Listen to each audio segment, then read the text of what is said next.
அனைவருக்கும் வணக்கம். நான் முனைவர் ஆர் கௌரி. இன்று நாம் காண இருப்பது ருத்ர பசுபதி நாயனார். ருத்ர பசுபதி நாயனார் திருத்தலையூரில் அந்தணர் மரபில், அதாவது பிராமண குலத்தில் தோன்றியவர். இவர் அனுதினமும் ருத்ர மந்திரத்தை ஜபிப்பதை தன்னுடைய நியமமாக கொண்டு வாழ்ந்து வந்தார். ருத்ர மந்திரம் என்பது சிவபெருமான் மீது சொல்லக்கூடிய ஒரு சக்தி வாய்ந்த மந்திரம் ஆகும்.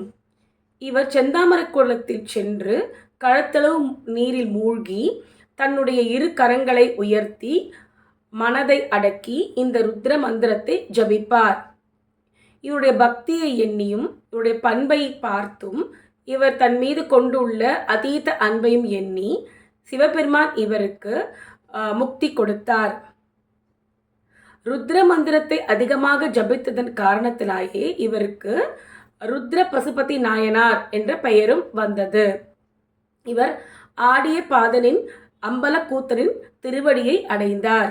ருத்ர மந்திரம் என்பது மிகவும் சக்தி வாய்ந்தது. இது எதிர்மறை ஆற்றல்களை எல்லாம் நீக்க வல்லது, நோய்களை எல்லாம் போக்க வல்லது, துன்பத்திலிருந்து நம்மை பாதுகாக்கும்.